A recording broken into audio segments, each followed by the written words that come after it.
अस्सलाम वालेकुम फ्रेंड्स। आज मैं आपके साथ शेयर करने जा रही हूँ बहुत ही टेस्टी से लड्डू की रेसिपी। बहुत हेल्दी रेसिपी है और बहुत ही यम्मी बनकर तैयार होंगे। और बच्चों को भी इस तरह के जो लड्डू होते हैं ना बहुत अच्छे लगते हैं। बच्चे खुशी-खुशी खा लेते हैं और बड़ों के लिए भी आप इसे सर्व कर सकती हैं। बड़े भी इसे बहुत एन्जॉय करने वाले हैं। और सबसे अच्छी बात है कि घर के ही जो सिंपल से इंग्रेडिएंट होते हैं उनके साथ हम इसे बनाकर तैयार कर लेंगे। कुछ भी बाज़ार से स्पेशल खरीद कर इसके लिए लाने की ज़रूरत नहीं है। तो बहुत ही टेस्टी से लड्डू हैं। आइए इसकी रेसिपी देख लेते हैं कैसे बनाया है इनको। यहाँ इसे बनाने के लिए मैंने 1 कप भरकर आटा ले लिया है। कोई भी कप ले लीजिएगा और उसी से सारे मेजरमेंट्स आप फॉलो कर सकती हैं। अब यहाँ जिस कप से आप आटा लेंगी उसी कप से आप आधा कप सूजी ले लीजिएगा और आधा कप आपको लेना है बेसन। और यहाँ हरी इलायची का पाउडर ले लिया है, तो हाफ टी स्पून हरी इलायची का पाउडर इसमें ऐड कर देंगे। और अच्छे से सूजी, बेसन और आटा इन तीनों को हमें बहुत ही अच्छे से मिक्स कर लेना है। तो डो बनाने से पहले हम इसे अच्छे से मिक्स कर लेंगे और इसे अच्छे से मिक्स करने के बाद अब हम इसमें ऐड करेंगे देसी घी। तो यहाँ अगर हो सके तो आप इस लड्डू को देसी घी में ही बनाकर तैयार कीजिएगा, बहुत टेस्टी बनकर तैयार होंगे। और देसी घी से ना इसमें बहुत अच्छा-सा फ्लेवर भी आता है। तो अगर हो सके तो देसी घी ऐड कीजिएगा, अदरवाइज़ आप इसे जो नॉर्मल घी होता है, उससे भी बना सकती हैं, कोई ऐसा इश्यू नहीं है। अच्छे से घी के साथ हम इसे मिक्स करेंगे। अब यहाँ हमने 1 कप दूध ले लिया है, तो दूध जो मैंने लिया है ये नॉर्मल टेम्परेचर पर है, ना ही ज़्यादा ठंडा है और ना ही ज़्यादा गर्म है, रूम टेम्परेचर पर ही है। और थोड़ा-थोड़ा दूध हम इसमें ऐड करेंगे। एक साथ ज़्यादा दूध नहीं डालना है, वरना हमारा डो जो है वो बहुत ज़्यादा पतला हो जाएगा। तो थोड़ा-थोड़ा दूध हमें ऐड करते जाना है और इसका आटा लगा लेना है। तो आटा हमें ना ही ज़्यादा सॉफ्ट लगाना है और ना ही ज़्यादा टाइट लगाना है। एक सेमी स्टिफ सा हमें एक डो लगाना है, ना ही ज़्यादा टाइट और ना ही ज़्यादा पतला। इस तरह से सभी आटे को हम एक जगह असेंबल कर लेंगे। और सारा दूध इसमें यूज़ नहीं हो पाएगा, थोड़ा-थोड़ा दूध यूज़ करेंगे हम। तो 1 कप दूध हमने लिया है, तो यहाँ आधा कप दूध से ही हमारा जो आटा है ये बनकर तैयार हो जाएगा। या आप देख सकते हैं आधा कप दूध हमारा बाकी बचा है और आधा कप दूध से ही हमारा जो आटा है ये लगकर तैयार हो चुका है। तो थोड़ी देर इसे इस तरह से हम मसल लेंगे और इसे 10 से 15 मिनट के लिए इसे आप रेस्ट पर छोड़ दीजिएगा, ताकि ये इसमें जो हमने सूजी डाली है वो थोड़ी सॉफ्ट हो जाए। तो यहाँ 10 से 15 मिनट आटे को रेस्ट के लिए मैंने छोड़ दिया था।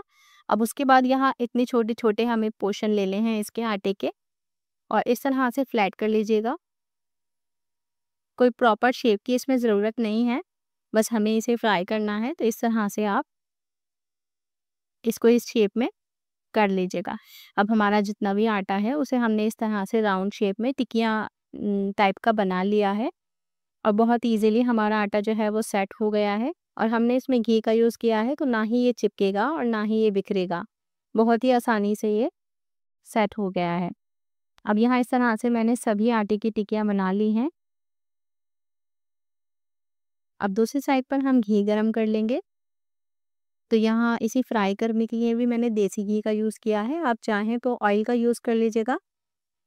और यहाँ हमने जो टिकियाँ बनाकर रखी हुई थी वो हमें फ्राई कर लेनी है। तो इसे फ्राई करने के लिए ऑयल का जो टेम्परेचर है उसे हाई टू मीडियम फ्लेम पर ही हमें रखना है। तो यहाँ तेज़ गर्म तेल में हमें इसे फ्राई करना है। हल्की आँच पर हम इसे फ्राई नहीं करेंगे, वरना ये टाइट हो जाएँगी। हमें इन्हें सॉफ्ट ही रखना है, इसलिए हम इसे हाई फ्लेम पर फ्राई करेंगे। और जब तक इन पर प्यारा सा एक गोल्डन सा कलर नहीं आ जाता है, हम इन्हें इसी तरह से फ्राई करते रहेंगे। तो अलट-पलट करके आप इसे फ्राई कीजिएगा दोनों ही साइड से और कहीं से भी ये कच्ची नहीं रहनी चाहिए। अगर ये कच्ची रह जाएँगी तो हमारे लड्डू में वो अच्छा-सा टेस्ट नहीं आ पाएगा। तो इन्हें प्रॉपर कुक करना है हमें। अब यहाँ आप देख सकते हैं मैंने इन्हें काफ़ी अच्छा करके सेक लिया है दोनों ही साइड से और इन पर एक गोल्डन सा कलर आ चुका है। तो अब हम इन्हें पैन से बाहर निकाल लेंगे और इन्हें बाहर निकाल कर आप किसी खुले बर्तन में रख दीजिएगा, ताकि ये ठंडे हो जाएँ। तो इस तरह से हम इसे पैन से बाहर निकाल लेंगे। और जितनी भी हमारी बाकी टिक्कियाँ हैं उन्हें भी हम इसी मेथड से फ्राई कर लेंगे हाई फ्लेम पर। और यहाँ सारी ही टिक्कियाँ जो हैं वो अब अच्छे से फ्राई हो चुकी हैं, तो मैंने इन्हें ठंडा करने के लिए रख दिया है।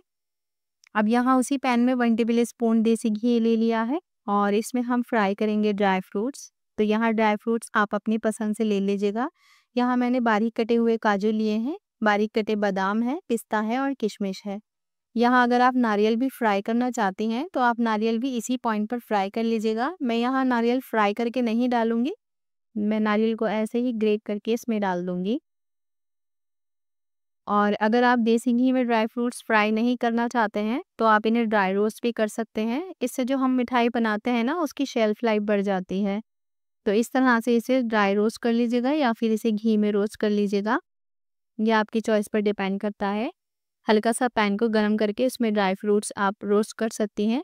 उससे भी हमारे जो ड्राई फ्रूट्स हैं, उनमें जो मॉइस्चर होता है, वो ख़त्म हो जाता है।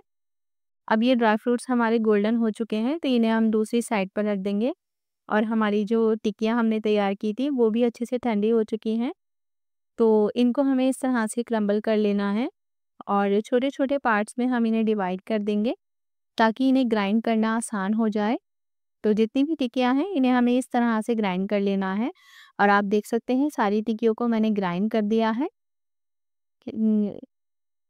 अब यहाँ एक मिक्सर जार ले लेंगे और इन सारी टिक्कियों का जो चूरा है, हम ग्राइंड करने के लिए मिक्सर जार में डाल देंगे और फर्स्ट मोड पर हमें मिक्सर को चलाना है, यानी कि बार-बार उसे ऑन और ऑफ करना है। कंटिन्यू हमें मिक्सर नहीं चलानी है, वरना ये जो पाउडर है ये इस तरह का नहीं बन पाएगा, ये चिपक जाएगा। तो ऑन ऑफ करने के तरह से ही आपको मिक्सर चलानी है और जो हमारी बाकी की टिक्कियाँ रह गई हैं, उसे भी हम इसी तरह से पाउडर कर लेंगे। अब इसमें हमें चीनी का अभी तक यूज़ नहीं किया है, तो इसे मीठा करने के लिए हम यहाँ गुड़ का यूज़ कर रहे हैं। तो 1 टेबलस्पून हम इसमें घी गरम करेंगे और जितनी क्वांटिटी में हमने आटा लिया है, यानी कि 1 कप भरकर, उतनी ही सेम क्वांटिटी में हम यहाँ गुड़ यूज़ करेंगे। तो 1 कप भरकर मैंने गुड़ ले लिया है और इसे हमें घी में फ्राई करना है। जब ये घी में अच्छे से फ्राई हो जाएँगे, तो इसकी कंसिस्टेंसी चेंज हो जाएगी और ये क्रीमी टाइप का हो जाएगा।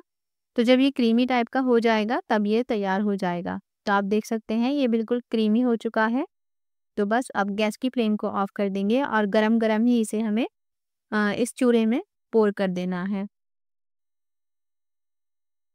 तो इसे रखना नहीं है हमें, गरम-गरम ही हम इसमें ऐड कर देंगे और अभी इस पॉइंट पर ये बहुत ज़्यादा गर्म है, तो इसे हाथ मत लगाइएगा।